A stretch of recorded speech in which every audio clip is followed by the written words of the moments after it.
begin today's proceedings by introducing the distinguished members of the dais. Reverend Bernard K. Boonstein, Minister of Mariner Sands Chapel.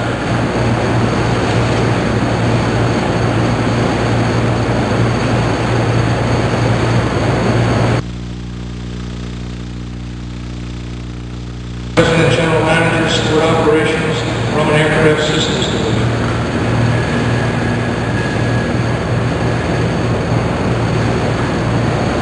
The Honorable Thomas Lewis, Member of Congress, 12th District, Florida.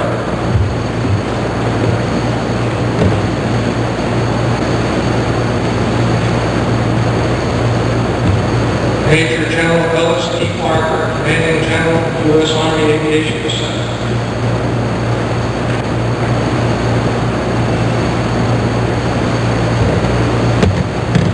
Peter B. Warren, Senior Vice President, Aircraft Programs, Grumman Aircraft Systems Division.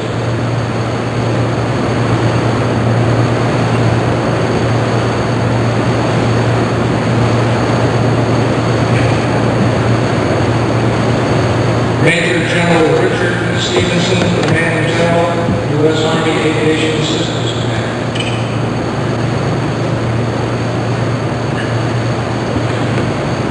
Colonel Theodore E. Orwell, Private Manager, Special Electronic Mission, Fixed-Wing Aircraft, U.S. Army Aviation Systems Command. Lieutenant Colonel Orwell, James E. Smith, Commander, Defense Contract Administrative Services, Franklin Office at Grumman.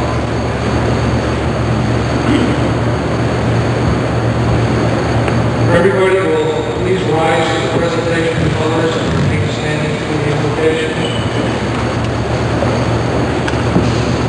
Honor guard, parade of colors.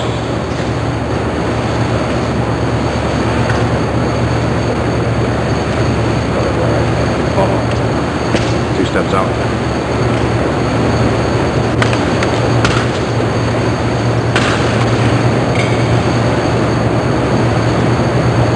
We have the national anthem.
Let us pray.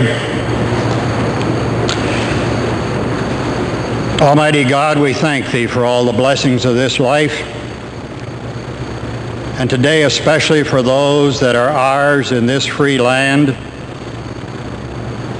We thank Thee for the untold resources of the earth and the opportunities we have to use them for projects that are worthwhile.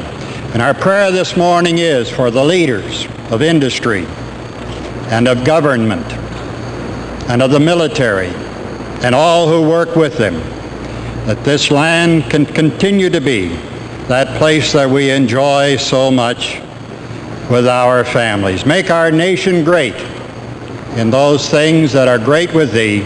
We ask it in thy name. Amen.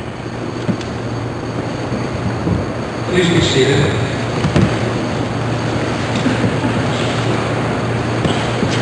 Thank you, Reverend. Very appropriate moving words.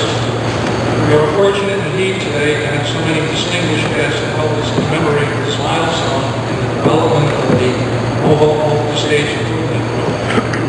Thank you all. This program has truly been a team effort, involving approximately 36 contractors and almost as many government directors. We don't have the time to spend on this occasion to give all of the credits that are individually due.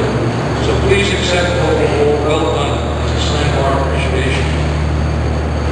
I am compelled, however, to take the time to introduce 7 of the 10 previous program, product, and project managers in the Mohawk program. Colonel Paul Works, retired. Colonel Ed Nielsen, retired.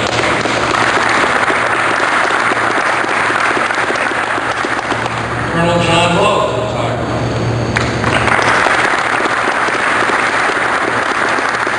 Colonel John Top, retired. Colonel Bruce Kroll, retired. Colonel Cy Burdick. Myers, thank you. And Colonel Don Taylor, retired.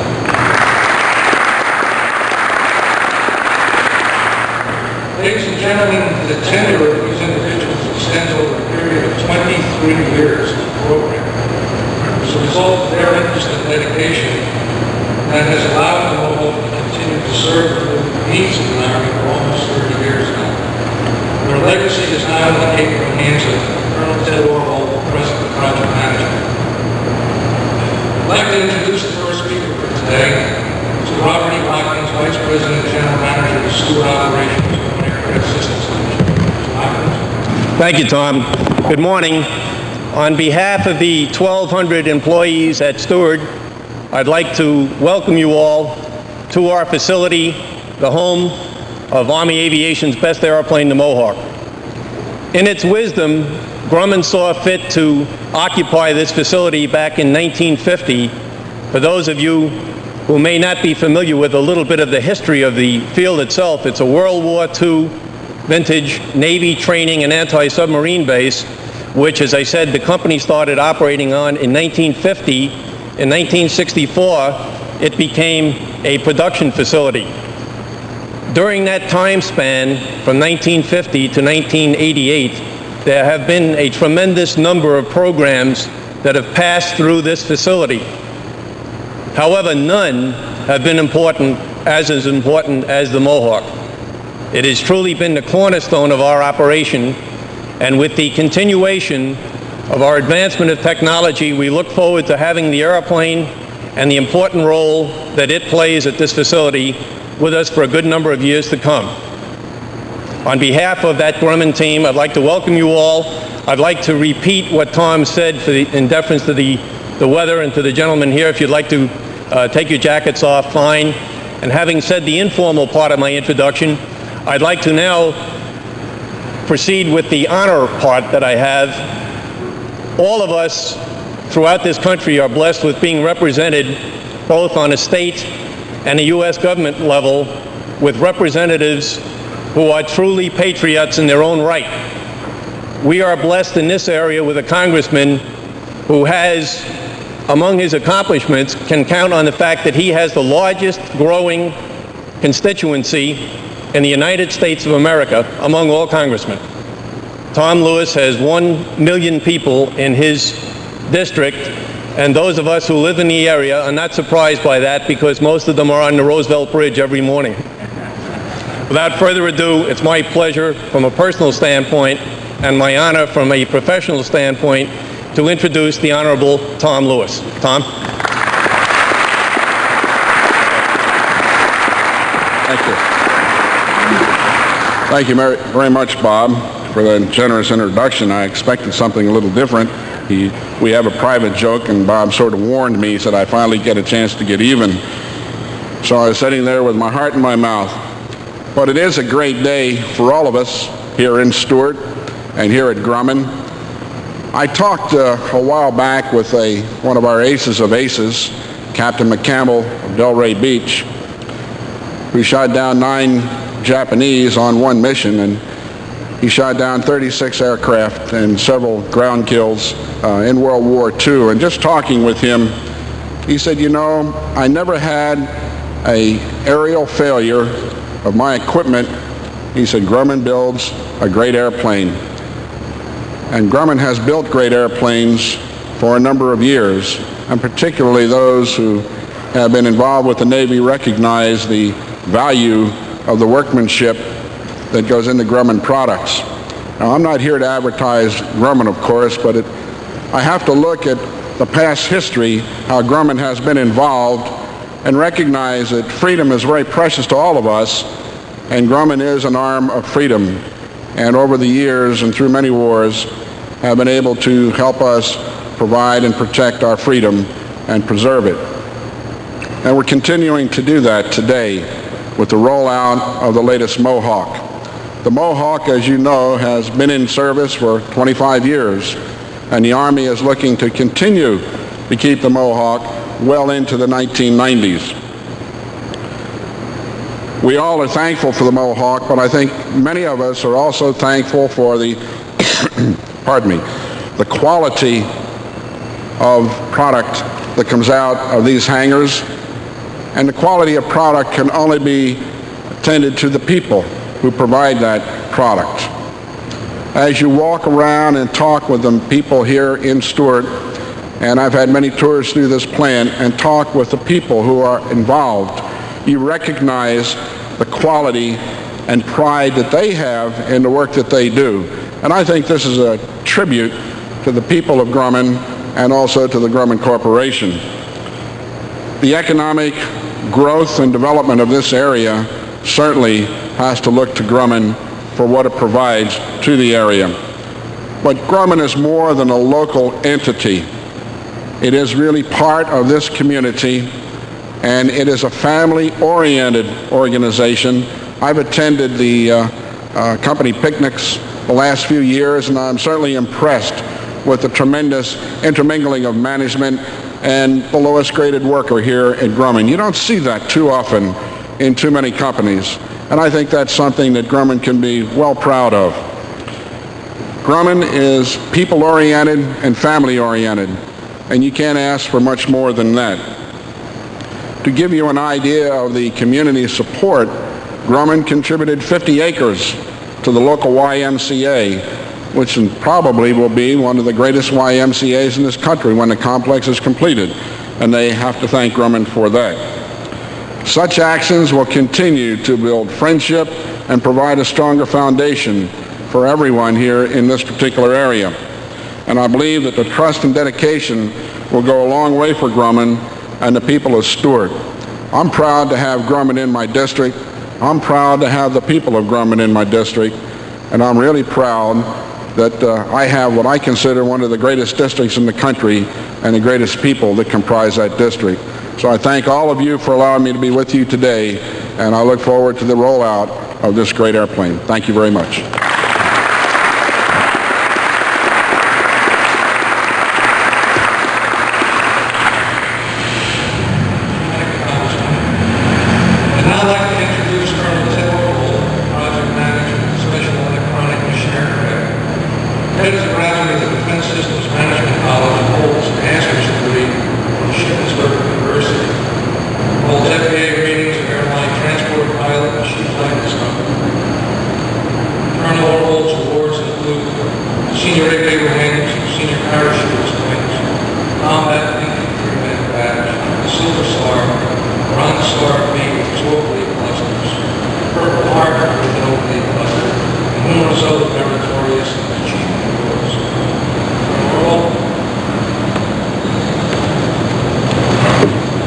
Thank you, Tom.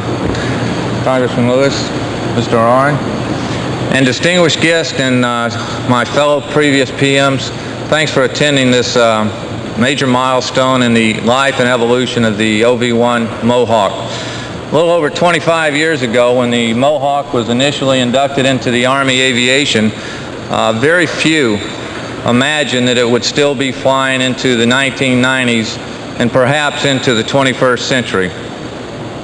Well, that's exactly what's going to happen, and the reason why is very simple. The OV-1 Mohawk gets the job done when others only talk about getting the job done.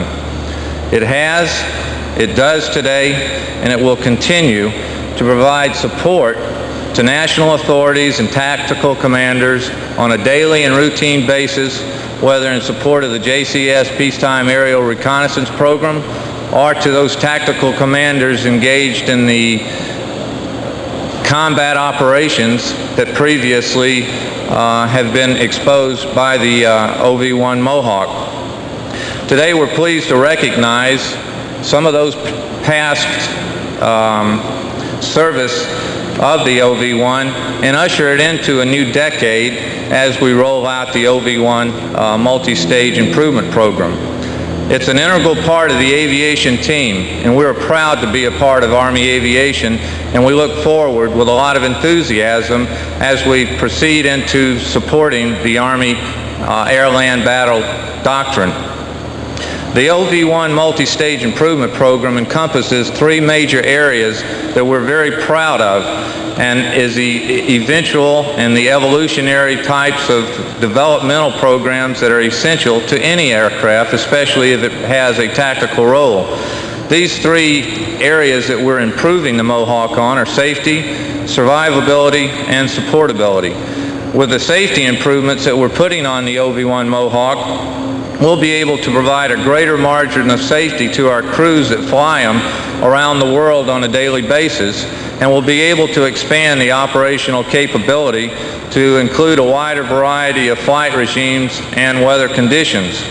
Survivability will be enhanced with the multi-stage improvement by a very sophisticated integration effort that has been the hard work and efforts of, like Tom Doyle said, of over 36 contractors.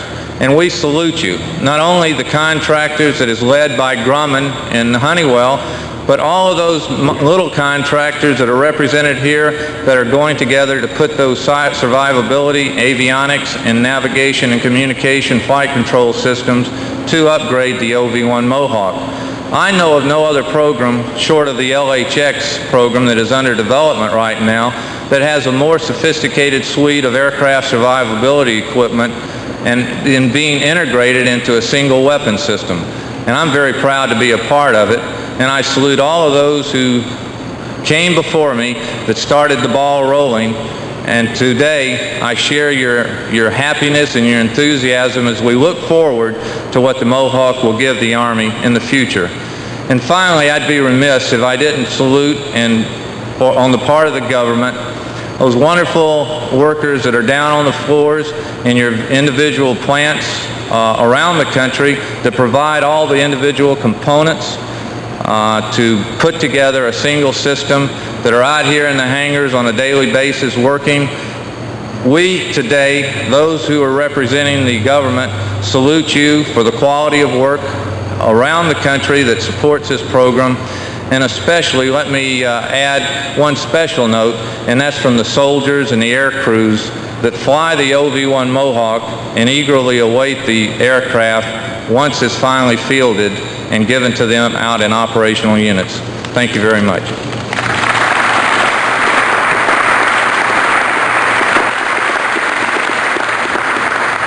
For the very last time for me anyway, I'd like to introduce Mr. P. Warren, Senior Vice President of Air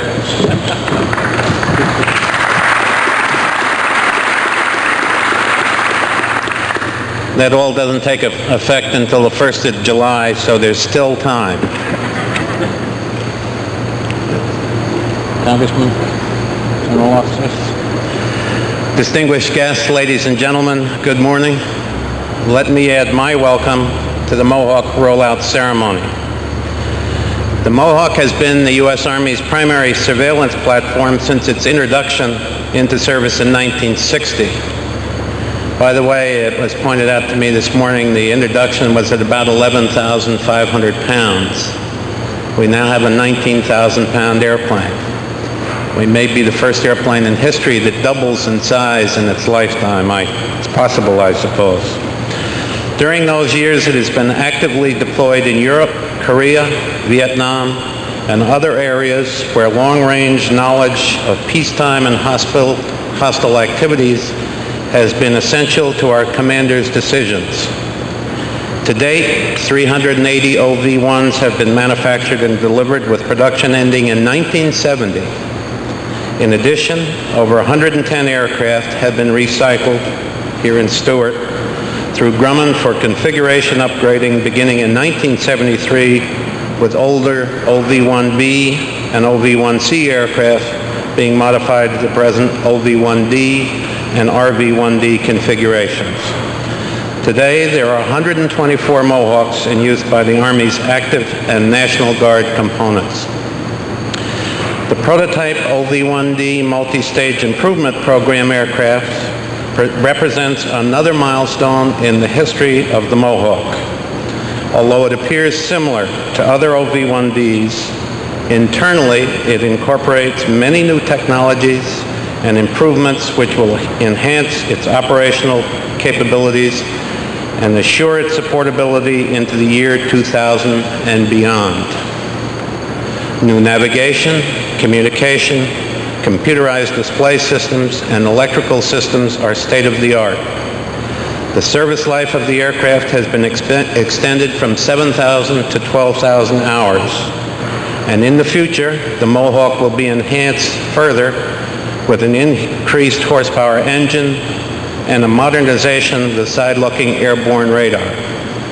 We would also hope in the future to improve its infrared and photographic systems. This product represents a significant investment by the Army and industry in time, in money, and in talented people. This investment, we hope, will be repaid to our commanders throughout the world, where and when timely information is required. My purpose here today is to introduce our guest speaker, Major General Ellis D. Parker, the Commanding General, U.S. Army Aviation Center, Fort Rucker, Alabama. During his distinguished Army career, the General has been associated with the OV-1 Mohawk on many occasions, and today is the most senior Mohawk-rated aviator in the U.S. Army.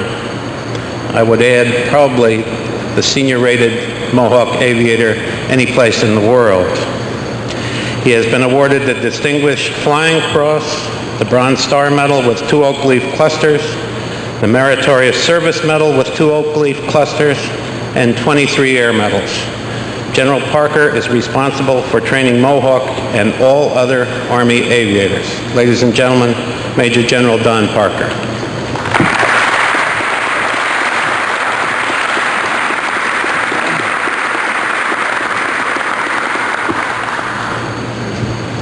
Distinguished guests, and there are many of you here today, and some are seated in places other than on the podium here behind me.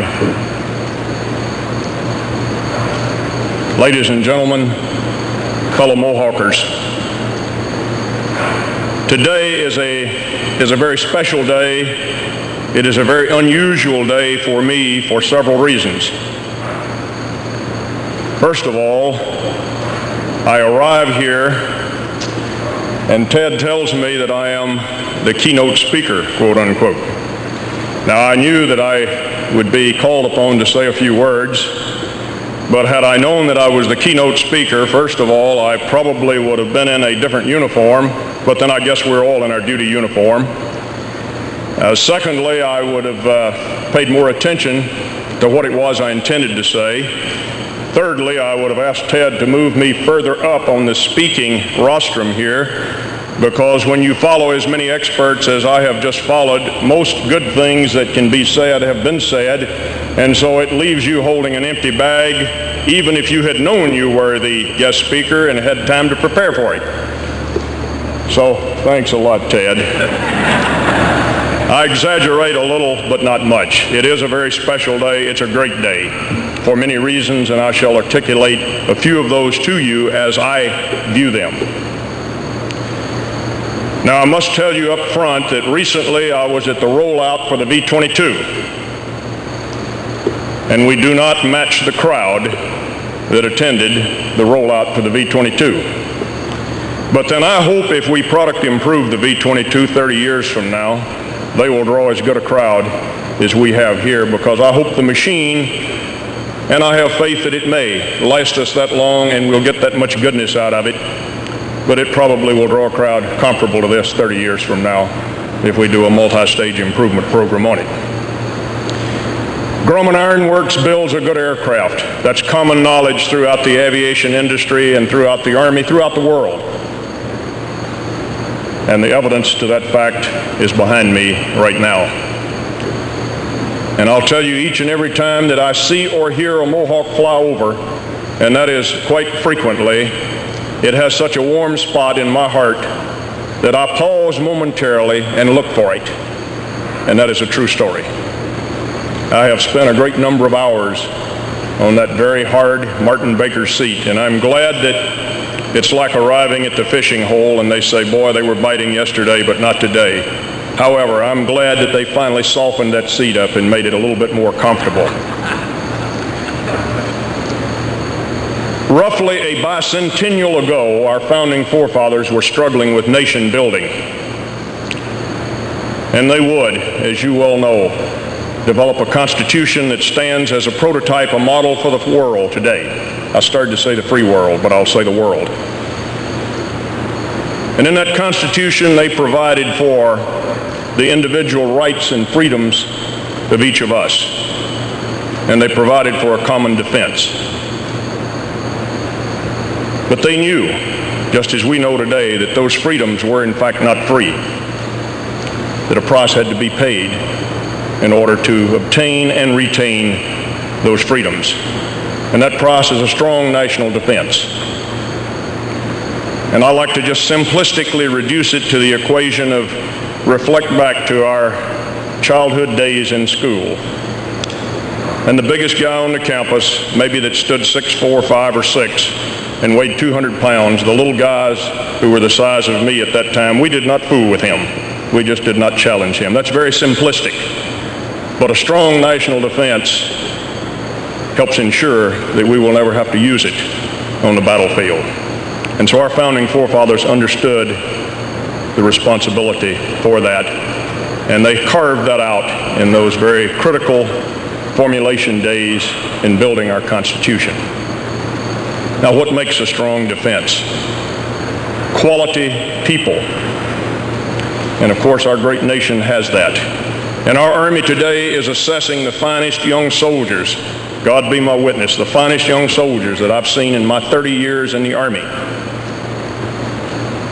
They are smart, they are physically fit, and they're all volunteers, and they're proud to be a part of a great nation and to contribute to the common defense of that great nation.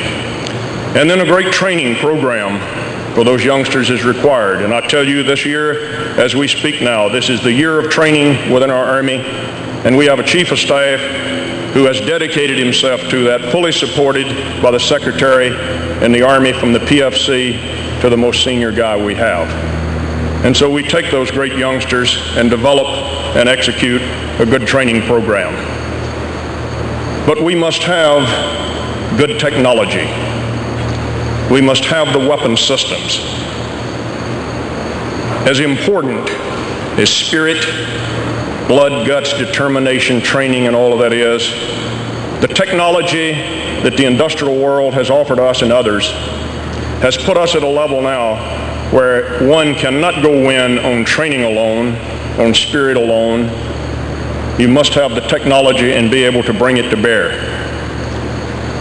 And you have an example of such a piece of technology behind us today that we continue to product improve and grow for the future.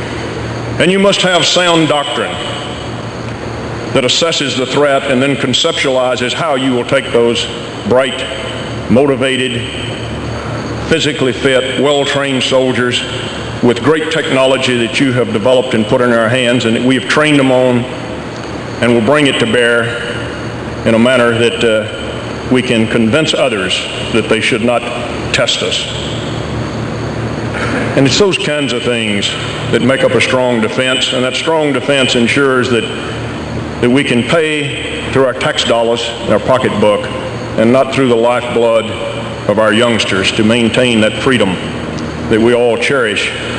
So now, why do I tell you those kinds of things here at a rollout ceremony for a multi-stage product improvement program? Well, first of all, I wanted to take the opportunity to just remind you of the important ingredients within a strong national defense, and the fact that we are getting the finest quality youngsters ever, and that you are building us, you're out technologying the rest of the world, you people and folks like you. And I wanted you to know we're doing the best job we can to train on it, and that we've got sound doctrine. And our airland battle doctrine that takes all of those key ingredients that make up a strong defense and brings it to bear at the right place and time, if called upon, is very dependent upon, particularly in view now, of the fact that we will fight outnumbered and win. In a free democratic society with many competing demands, we cannot afford to spend the percent of the gross national product on defense during peacetime that some other countries have chosen to do. So we have to find other leverages in order to win. And so we've got doctrine that we think is innovative and that has caused our potential foes to rethink their doctrine and to relook their hardware and their tactics and their techniques. We are causing them to react to our doctrine. Now, the reason I tell you all that, centerpiece to our doctrine and centerpiece to winning outnumbered is to out-intelligence the other guy as well, to have superior knowledge of where he is, what he's doing, and what he most likely will be doing in the future based upon the actions that are occurring as we speak. And this system that we have behind us has been doing that for us now for 30 years. And here we are giving birth to a multi-stage, SLEP, product improved version of it that will be around who knows how much longer. I think that's significant, and I would ask the media to think about that, particularly at this time in view of the fact that we're under a frontal assault in the Pentagon, the industrial world, the leadership within the Pentagon, the leadership on Capitol Hill. And I know that none of us are proud of what's going on there. We all probably carry a heavy burden because of that. But I would ask you to put in perspective what is happening. How frequently we pass up the opportunity to write about a success story like this. And all of the dedicated people that work for Grumman Aircraft, and all of the subs that support them, and that have produced a product that's still serving us this well and is so key to our doctrine 30 years after we produced it. Not very newsworthy, but it should be. You know, it's like I reflect back on traveling with the Department of the Army Inspector General once, and I was the executive officer to him, and he was seated at his desk reviewing the findings that are being brought in by the inspectors. And one inspector came in all excited. He had just inspected the War Reserve of a MACOM, and he was talking about a given weapon system that I shall leave nameless for obvious reasons, but he said, I found 7 of them that are deadline, that are down, they've got a major problem with them. And the wise old Inspector General pondered that, read the findings, and looked up over the rim of his glasses, and he said, 7 were broken out of how many do they have? And the inspector looked sort of flustered and didn't know, and so the Inspector General dismissed him. He said, you have not given me a yardstick. 7 may be bad, 7 may be good. How many do they have? Go give me a count of how many they have, how many of them we looked at, and then tell me how many were broken. Well, I don't think I need to tell you the bottom line story. When we computed the percentage, it was a good news story rather than a bad news story. And so frequently, we tend to dwell on the negative, and there's nothing wrong with that. because isn't it great to be a part of a country that will, if we have dirty linen, we will hang it out, and we will fix it, and we will publicly deal with that issue, and that's what makes us great. But let's not pass up the opportunity at this time when we're under the frontal assault for fraud, waste, and abuse to say it ain't all bad. There are far more good stories and good people than there are bad. And I'm delighted to say that I didn't see the prime or any of the subs known to me or an Army name listed in the investigation that's ongoing right now. Now, as I taxied out this morning, we taxied by the ramp where the OV-1s are parked, a ramp which, as the Mohawk flight commander 20 years and 2 months ago, I moved them to that ramp. And as we taxied by there, I had several instant replays and flashbacks, and I guess I put down, in spite of the fact I've needled Ted a little bit, I put down the fine script that he'd prepared for me and sort of reflected back on the past, and many thoughts spun through my head, and I don't have time to share them all to you, but I will share just a few of them with you. I guess the first thing I thought of was the day that I graduated from Mohawk School 26 years, 2 months ago. I remembered the day I graduated, and I was graduated on a proficiency basis early so they could rush me back to Fort Hood, Texas, because 6 Mohawks had been delivered. Another 6 were en route. We had no maintenance training program at that time. We've progressed since then. We had no repair parts package, no special test sets, measuring, diagnostic equipment, and we had no aviators. I was the first one. There'd been 2 of us in the class, and we'd just lost one. I was to be followed shortly thereafter by your test pilot, Christian D. Wold. And I could tell you a lot of interesting stories about him, but he would rather I not do that, and I'm afraid to, because he could tell you some about me as well. But that day that I graduated, my wife gave birth to our youngest son, who is now about to be a captain in the United States Army, going through AMARC, a Black Hawk pilot and maintenance officer. And I thought, gee, isn't that interesting? This grand old machine, this old lady's been serving us that well for that long. But isn't it great that my spouse, who went under the knife this morning at 9:30 for an operation, and insisted that I come down here, even though I'd been away when our last child was born, she said, you're a part of that program and of that aircraft, and you get down there and do your thing, because I don't want you here operating on me anyhow. There are more technically competent people who will do that. And you tell Chris Wold hello when you see him, and so Chris, hello from Judy. But she insisted that I come, and so it's those kinds of thoughts that were spinning through my head as I taxied by there and launched to come down here. What a grand old lady that machine has been for us, and we've just given it new lifeblood, and it will continue to serve us well.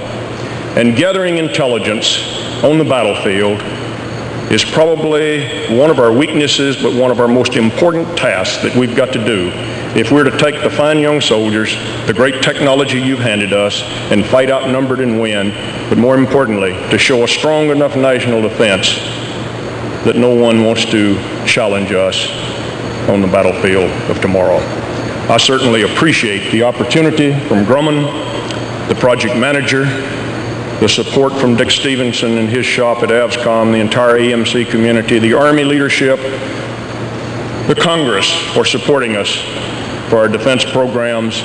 And so let's take every opportunity we can to tell the good news stories to help counterbalance the bleak ones that come our way every now and then. And I thank each and every one of you for tolerating me talking so long. I assure you I didn't talk as long as I wanted to, but since I found out I was keynote speaker, I timed each of the predecessors, and I ensured that I spoke at least 5 minutes longer than them so I could, quote, qualify as a keynote speaker. God bless all of you, and thank you.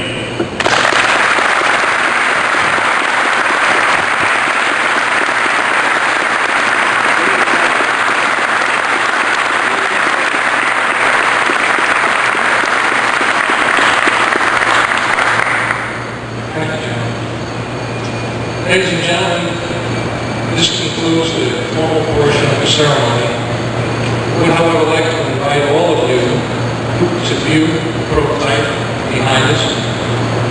We will have people there in in-flight suits that will be able to answer any of the questions you have relative to the equipment and displays on board. At 12:30, there will be a luncheon. You can gain access to that luncheon by departing the hangar through the rear, and the way to the luncheon is well marked. For our department fence guests, you may deposit $5 in the box, put 50 in the right. 5 is all that we really need. And at the conclusion of lunch, all people would please remember to turn their badges in. They will be presented with a memo of the occasion.